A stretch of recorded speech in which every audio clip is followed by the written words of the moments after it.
Ukraine में Putin ने लिया सीरिया हार का बदला। ट्रंप की चाल को समझ गए पुतिन। और क्या पुतिन ने ट्रंप को सीधी धमकी दी है? दुनिया भर में दावा किया जा रहा था कि जैसे ही अमेरिका के नवनिर्वाचित राष्ट्रपति डोनाल्ड ट्रंप 20 जनवरी 2025 को राष्ट्रपति पद की शपथ लेंगे, उसके पहले या उसके बाद रूस यूक्रेन जंग रुक जाएगी। इन दावों पर राष्ट्रपति पुतिन भी यकीन करने लगे थे। लेकिन सीरिया में तख्ता पलट के बाद से पुतिन के तेवर पूरी तरह से बदल चुके हैं। खबरों में दावा किया गया है कि पुतिन को पता चल गया है कि सीरिया में असद सरकार का तख्ता पलट ट्रंप के इशारे पर तुर्की और इजराइल ने मिलकर किया है। इसी को लेकर पुतिन सरकार ने पहली बार डोनाल्ड ट्रंप का नाम लेते हुए जंग की सीधी धमकी अमेरिका को दी है। पुतिन ने पहली बार जंग के 1000 दिन बाद ट्रंप को सीधी चुनौती दी है। दावा किया जा रहा है कि अमेरिका नेटो, पश्चिम और यूरोपीय देशों के साथ साथ तुर्की जैसे देशों के साथ मिलकर पुतिन को जंग में चारों तरफ से घेरना चाहते हैं ताकि रूसी फौजों को यूक्रेन से भगाया जा सके। पहले आप ये जान लीजिए इस वक्त जंग के मैदान में क्या चल रहा है। सीरिया में जो कुछ भी हुआ उसके पीछे अमेरिका, इजराइल, तुर्की का हाथ माना जा रहा है। इन देशों ने मिलकर पुतिन के रूस को सीरिया से खदेड़ दिया है और ईरान की सेना को सीरिया से भागने पर मजबूर कर दिया। ऐसे हालात में अब रूस ने भी नहले पर दहला मारने का फुल प्लान बना लिया है। अब जो खबरें आ रही हैं उसके मुताबिक पुतिन ने साफ कह दिया है कि ट्रंप के युद्ध विराम की धज्जियां उड़ाते हुए यूक्रेन की राजधानी कीव को तबाह कर दो, जैसे अमेरिका के इशारे पर सीरिया की राजधानी दमिश्क को किया गया है।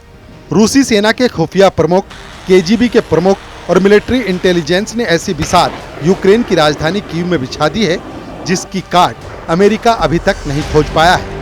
हम आपको बता दें 10 अक्टूबर से अब तक रूसी सेना ने यूक्रेन के पश्चिमी, उत्तरी और दक्षिणी इलाकों पर जबरदस्त बढ़त बना ली है।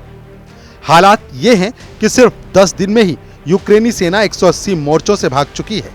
खबर तो यहाँ तक है कि फरवरी 2022 से अब तक यूक्रेनी सेना के 1 लाख सैनिक जंग छोड़कर भाग चुके हैं। इधर नेटो की तरफ से हर तरह के हथियार, मिसाइल, तोप, टैंक भी यूक्रेनी सेना को जीत नहीं दिला पाए हैं। इधर रूस के विदेशी खुफिया सेवा के निदेशक सर्गेई नारिश्कियान ने ऐसा दावा किया है जिससे साफ है कि रूस युद्ध विराम नहीं बल्कि जंग का फैसला युद्ध से ही करेगा।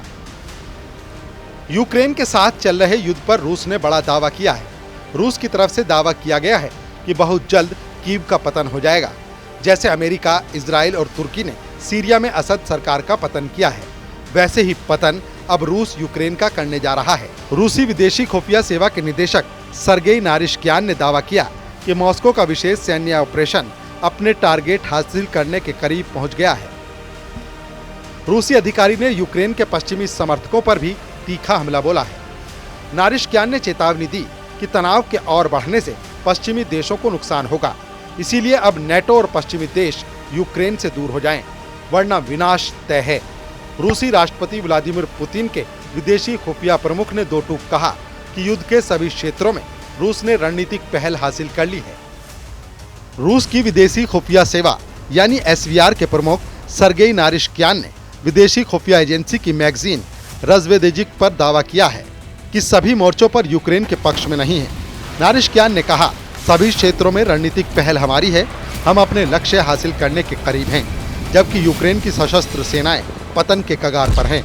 नारिश्कियान ने यहाँ तक कह दिया कि यूक्रेनी राष्ट्रपति जेलेंस्की ने रूस से बातचीत करने की क्षमता और मौका दोनों खो दिए हैं। नारिश्कियान, जो सोवियत काल के केजीबी के पहले मुख्य निदेशालय हैं, जो टॉप अमेरिकी और पश्चिमी अधिकारियों के साथ लगातार संपर्क में हैं, इसीलिए सर्गेई नारिश्कियान के दावे काफी गंभीर माने जा रहे हैं।